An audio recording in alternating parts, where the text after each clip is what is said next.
Tonight, stepping aside, a former Fort Nelson First Nation employee accused of fraud. Cyber incident, the city of Fort St. John attacked. And bullying awareness, the MLA for Peace River South slams Pink Shirt Day.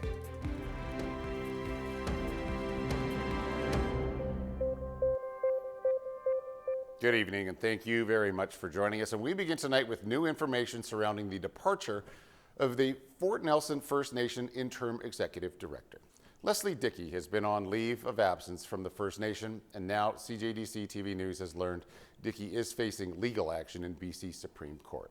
The CJDC has obtained a letter to band members from Chief Archie Harold saying Dickey will not be returning to her job.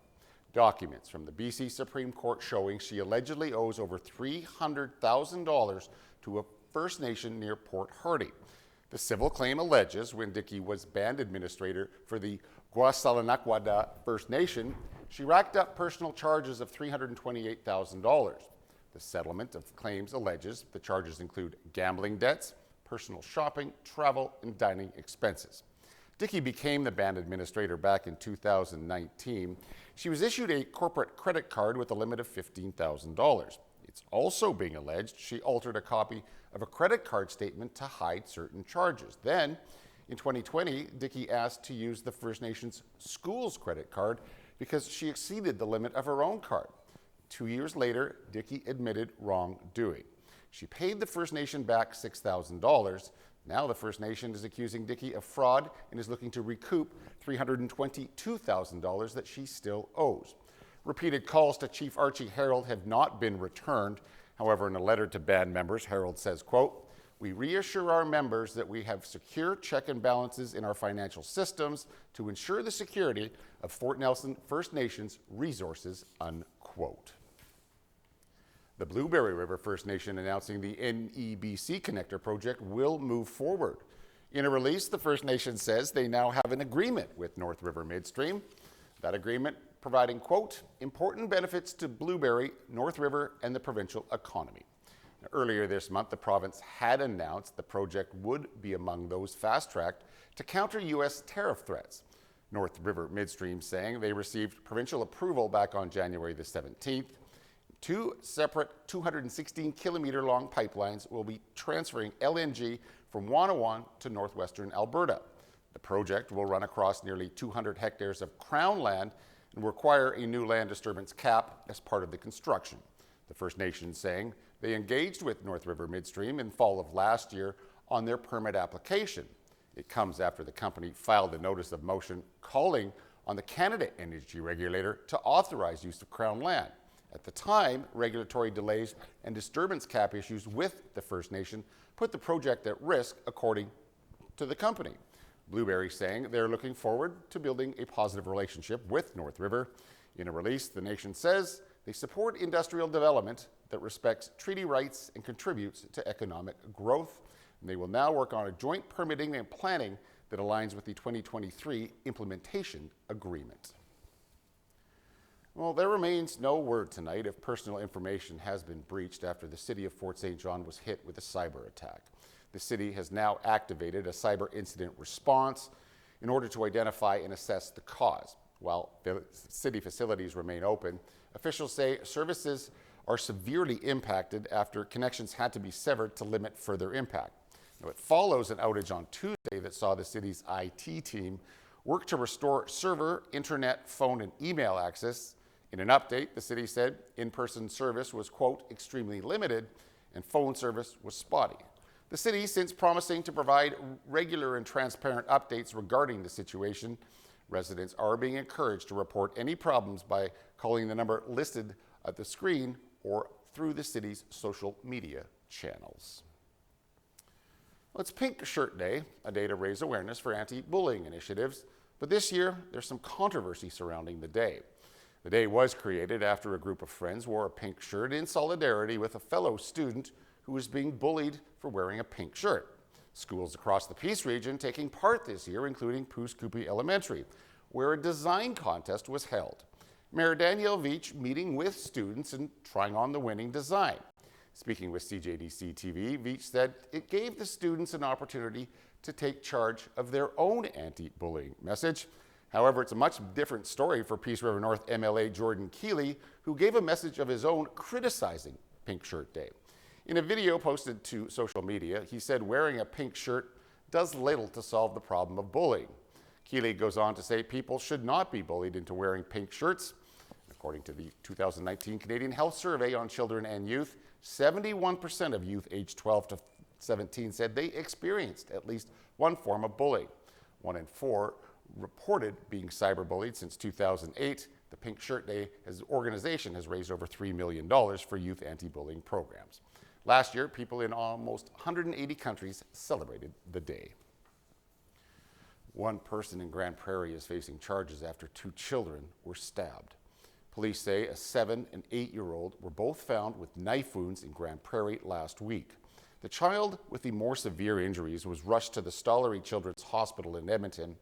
RCMP say Alice Michael Atwood has been charged with aggravated assault, police not disclosing Atwood's relationship to the children in order to protect their identity. Some in BC's construction industry are warning a potential U.S.-Canada tariff war could have costly consequences. Construction industry experts say U.S. tariffs, along with Canada's counter-tariff response, could add to the cost of development and thus increase the price of a home for potential buyers. While there's plenty of uncertainty on the impacts, one developer is estimating costs could see a 6 or 7% increase. That because many materials and items used to build a home come from south of the border. Some for drywall, rebar, glass, all of those components would be impacted, as well as HVAC, heat pumps. It'll impact industry across the board. Whatever you're doing, new home construction, renovations. BC's housing minister says currently around 50% of building supplies come from the United States.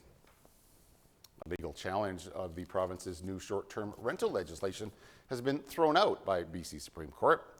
A group of condo owners who'd been listing on short-term rental sites took the province to court.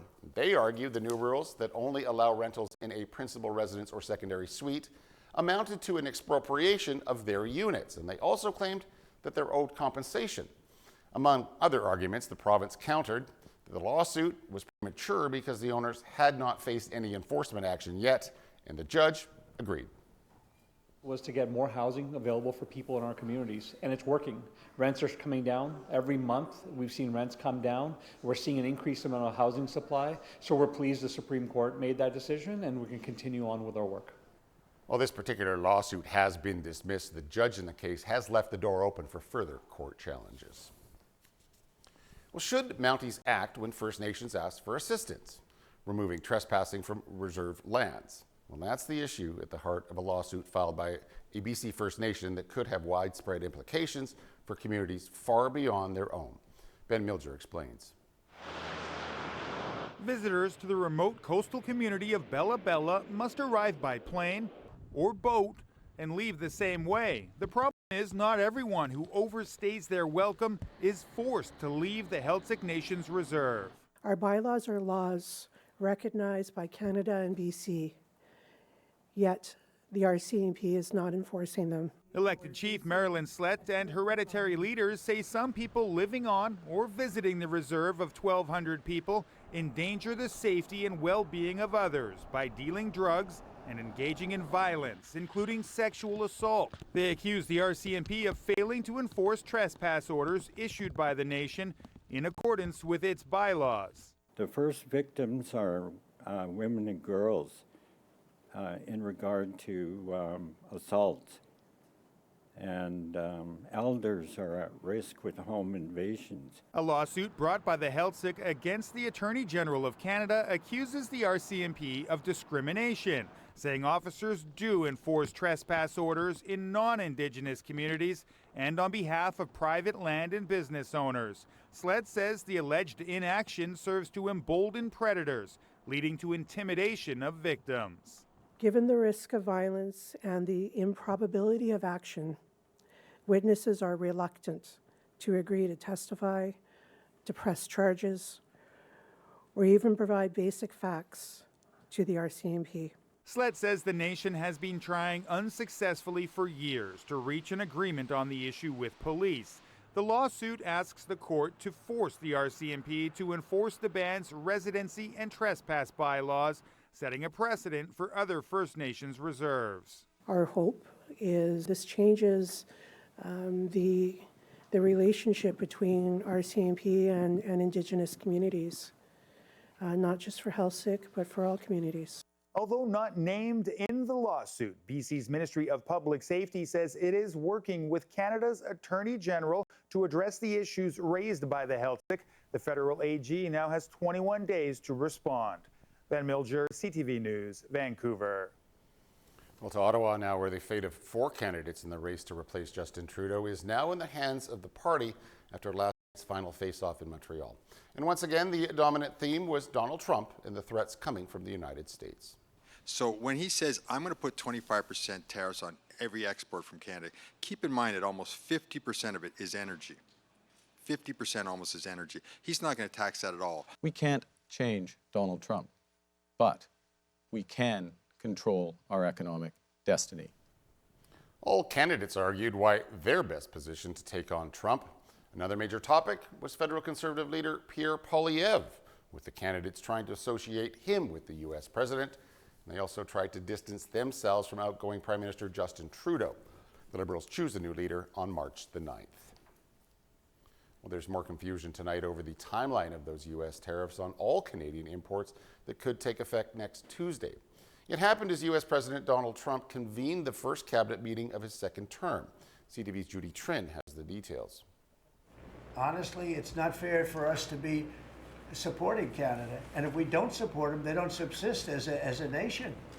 At the president's first cabinet meeting, with his commerce secretary sitting by him, Donald Trump indicated he won't be satisfied with Canada's progress on stopping illegal migrants and fentanyl at the border. But the fentanyl-related things, they're working hard on the border.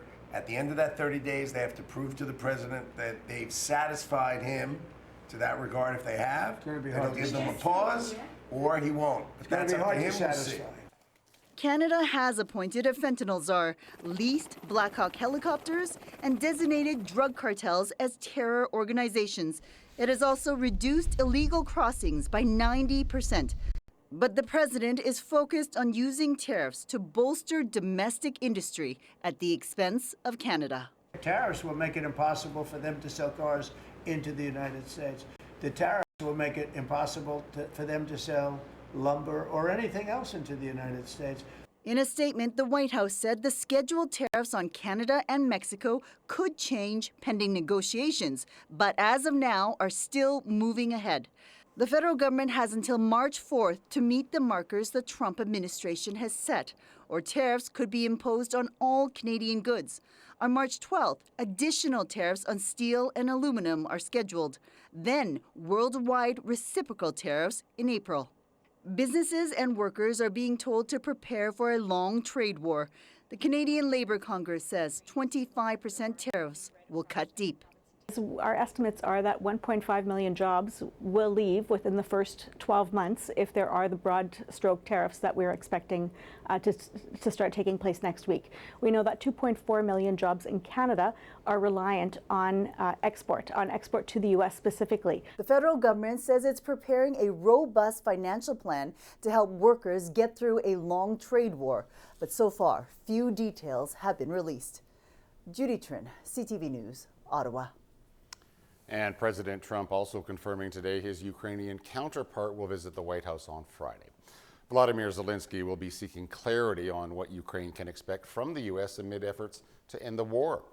Without future security guarantees, we will not have really just peace, and we will not have really ceasefire, what Trump spoken about. And if we don't have it, nothing will work. Ukrainians say they're prepared to approve a framework minerals deal with the United States, but Zelensky is seeking security guarantees as part of that deal. Today, Trump said he will not make any far-reaching guarantees, insisting that should be done by Europe. The agreement would see Kyiv hand some revenue from its mineral resources to a fund that's jointly controlled by the Americans. Trump says it would be payment for the U.S. aid during the war. Zelensky says the key part of Friday's meeting will be ensuring U.S. military support continues. It's been called a significant breakthrough in the Gaza ceasefire deal.